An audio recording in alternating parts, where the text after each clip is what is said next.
सभी को नमस्ते। आपका हिंदी प्रज्ञा चैनल पर स्वागत है। हम पढ़ रहे हैं अलंकार। हिंदी साहित्य के अंतर्गत जो अलंकार आए हैं उसमें आज मानविकरण अलंकार देखते हैं। मानविकरण अलंकार बड़ा ही सीधा सा अलंकार है जहाँ प्रकृति के माध्यम से मानवीय क्रियाओं को दिखाया जाए, मानवीय क्रियाएं की जाए, उसे मानविकरण अलंकार कहते हैं। देखिए, जहाँ प्रकृति के जड़ पदार्थों पर मानवीय चेतना का आरोप किया जाए, अर्थात निर्जीव वस्तुओं को मानव क्रियाएं करते हुए दिखाया जाए, निर्जीव वस्तुओं को मानव क्रियाएं करते हुए दिखाया जाए, वह मानविकरण अलंकार होता है।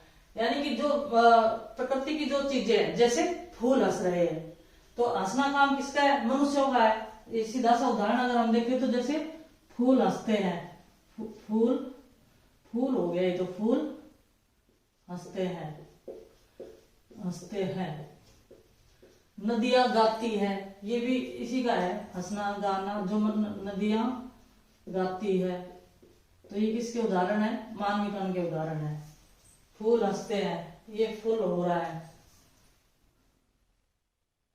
फूल में बड़े की मात्रा ही आएगी, फूल हंसते हैं ना, फूल हंसते हैं, नदियां गाती है। तो ये किसके उदाहरण है? मानविकरण अलंकार के उदाहरण है। क्यों है? क्योंकि मानवीय क्रिया इस पर है। फूल हंसते थोड़ी ना, फूल वैसे, लेकिन हंसना किसकी क्रिया है? मनुष्यों की क्रिया है। गाना किसकी क्रिया है? मनुष्यों की क्रिया है। और ये दिखाया प्रकृति पर है, इसलिए मानविकरण अलंकार है। उदाहरण और देखते हैं। देखो, ये बड़ा ही प्रसिद्ध उदाहरण है। ये दिवसावसान का समय, मेघ में आसमान से उतर रही वह संध्या सुंदरी परी सी धीरे धीरे धीरे। दिवस अवसान, देखो ये शब्द बना है दिवस प्लस अवसान। दिवस का अवसान क्या हो गया? अवसान का अर्थ होता है अंत, दिन का अंत, अर्थात सायंकाल के समय।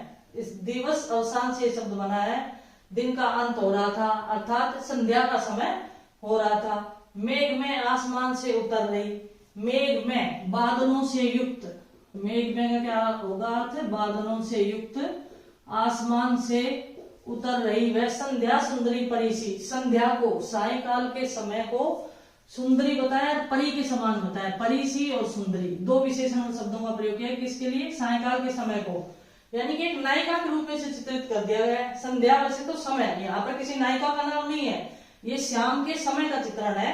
तो संध्या है, वह सुंदरी भी है और परीसी भी है। अब सुंदरी, कोई सुंदर मनुष्यों के ऊपर ये क्रिया विशेषण लागू होते हैं कि कोई स्त्री सुंदर है तो उसको सुंदरी बोल दे या परीसी बोल दे सुंदर हो तो। लेकिन यहाँ संध्या के लिए, यानी कि प्रकृति के लिए प्रयोग हुआ है। ये धीरे धीरे धीरे, वह संध्या सुंदरी परीसी धीरे धीरे धीरे आसमान से उतर रही है। अब उतरना क्रिया भी किसकी है? मनुष्यों की है। तो यानी कि प्रकृति पर मनुष्य क्रियाएं जब लागू कर दी जाती है, मनुष्य क्रियाओं का जब आरोप कर दिया जाता है या मनुष्य क्रियाएं करते हुए दिखाया जाता है प्रकृति को, तो वहां पर मानविकरण अलंकार होता है। सीधे सीधे उदाहरण तो ये मैंने, फूल हंसते हैं, नदियां गाती है, इसी प्रकार से और उदाहरण देखते हैं इसके मानविकरण के। अगला उदाहरण देखते हैं मानविकरण अलंकार का। पावस ऋतु थी पर्वत प्रदेश, ये पंत की रचना है, पंत की कविता से लिया गया है, ये तो याद रखें। पावस ऋतु थी पर्वत प्रदेश, पल पल परिवर्तित प्रकृति वेश। पावस ऋतु थी यानी कि वर्षा ऋतु थी पर्वत प्रदेश में, और हर पल प्रकृति अपना वेश बदल रही थी। अब वेश बदलना मानव की क्रिया है, वेशभूषा कौन बदलता है? मानव बदलते हैं, लेकिन यहाँ प्रकृति को हर पल अपना वेश बदलते हुए दिखाया गया है। देखो, यहाँ पर मानविकरण अलंकार तो पहले आएगा, लेकिन इसमें वृत्यानुप्रास अलंकार भी, तो ये याद रखें। जब मैंने आपको अनुप्रास अलंकार करवाए थे, उसमें जो अनुप्रास अलंकार के 4 भेद है, उसमें से वृत्यानुप्रास, क्योंकि इस पै वर्ण की आवृत्ति यहाँ पर बार बार आ रही है। और दूसरा इसमें पुनरुक्ति प्रकाश अलंकार भी, कैसे? पल पल पल पल में पुनरुक्ति प्रकाश अलंकार है। और अनुप्रास भी है। देखो, अनुप्रास में तो चलो वृत्तानुप्रास का भेद हो गया, इसमें पै वर्ण की आवृत्ति बार बार है? तो इसलिए वृत्तानुप्रास जो अनुप्रास का ही एक भेद है। अगर वैसे नहीं आता है तो चलो अनुप्रास तो हो ही जाएगा। और पुनरुक्ति प्रकाश कैसे है? कि जहां पर शब्द की आवृत्ति हो और अर्थ एक जैसा ही निकले। जब अर्थ अलग अलग निकल जाता है तो यमक अलंकार होता है। यहाँ पर एक ही अर्थ निकलेगा, पल पल यानी कि हर पल, प्रत्येक क्षण। परिवर्तित कर रही है प्रकृति वेश, प्रकृति अपने वेश हर पल परिवर्तित कर रही है। वेशभूषा परिवर्तित करना मनुष्य की क्रिया है जो प्रकृति पर लागू की गई है, इसलिए यहाँ पर मानविकरण अलंकार है। अगर पहले पूछे तो मानवीकरण, पहले तो इसमें मानवीकरण आएगा, मानवीकरण नहीं है तो इसमें वृत्तानुप्रास भी है, वृत्तानुप्रास भी नहीं पूछे तो इसमें पुनरुक्ति प्रकाश अलंकार भी है। आगे देखो, धीरे धीरे हिम आच्छादन हटने लगा धरातल से, जगी वनस्पतियां अलसाई मुख धोती शीतल जल से। धीरे धीरे हिम आच्छादन, ये कामायनी से ली गई पंक्तियां हैं। जयशंकर प्रसाद की रचना जो कामायनी बहुत ही प्रसिद्ध है, वहां से ली गई पंक्तियां हैं ये, कि धीरे धीरे हिम आच्छादन, जो हिम बिछी हुई थी, आच्छादन का बिछी हुई थी, हटने लगी धरातल से, वो पृथ्वी से धीरे धीरे हटने लगी है अर्थात पिघलने लगी है। जगी वनस्पतियां अलसाई, और जो वनस्पतियां थी वो जग गई है और अलसा रही है। अब आलस्य करना मनुष्य का काम है, जब वो उठता है तो धीरे धीरे उठता है, आलस्य करता है। तो यहाँ पर वनस्पतियां धीरे धीरे जागने लगी, जागने में भी अलसाई आलस्य कर रही है। मुख धोती शीतल जल से, और ऐसी प्रतीत हो रही है जैसे कि वो ठंडे पानी से अपना मुख धो रही है।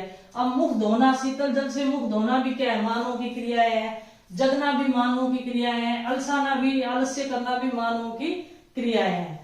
तो और दिखाया यहाँ पर प्रकृति को है, तो इसलिए मानवीकरण अलंकार है। अगला देखो, चारु चंद्र की चंचल किरणें खेल रही है जल थल में, ये पंचवटी वर्णन से है। ये पंचवटी आपको रचनाओं का भी थोड़ा बहुत पता होना चाहिए, किससे क्या है, पंचवटी से ली गई है ये रचना है, ठीक है।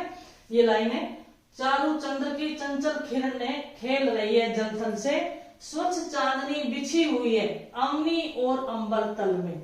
अब चारु चंद्र की, चारु का अर्थ होता है सुंदर, चंद्र की यानी कि चंद्रमा की चंचल किरणें खेल रही है जल थल में। खेलना मनुष्य की क्रियाएं आ गई, जहां पर मनुष्य की क्रियाएं आ जाए वहां मानवीकरण अलंकार है ना। जल थल में, जल में और थल में यानी कि पृथ्वी पर। चंद्रमा की जो सुंदर किरणें हैं, जो चंचल किरणें हैं, वो जल में भी और पृथ्वी पर भी खेलती हुई प्रतीत हो रही है।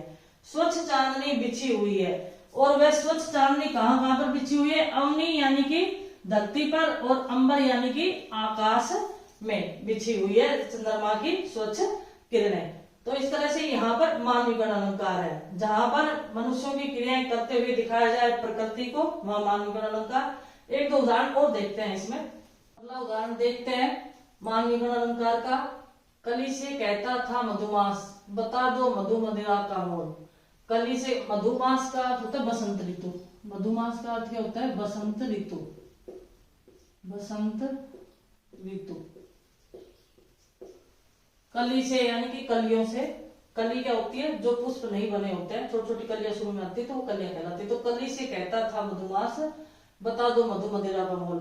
जिस तरह से दो मानव आपस में बातें करते हैं, उसी प्रकार यहाँ प्रकृति को बात करते हुए दिखाया गया है कि बसंत ऋतु कली से कह रहा है कि तुम अपनी मधुर मदिरा का मोल मुझे बता दो। तो ये आपस में वार्तालाप जो प्रकृति का दिखाया गया है, इसलिए मानवीकरण अलंकार है। और यहाँ कोई दूसरा अलंकार और है भी नहीं।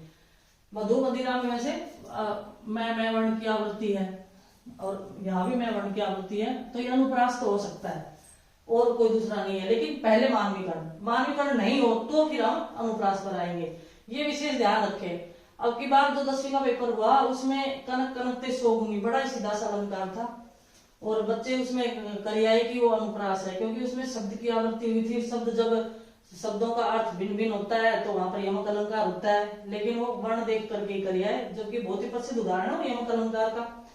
आगे देखे, प्रकृति यहाँ एकांत बैठी निज रूप संवारती, ये भी कामायनी से ली गई है ये पंक्तियां कि प्रकृति यहाँ पर एकांत में बैठी हुई है। अब एकांत में कौन बैठता है, कोई मनुष्य बैठ सकता है। निज रूप संवारती, और अपना रूप संवार रही है।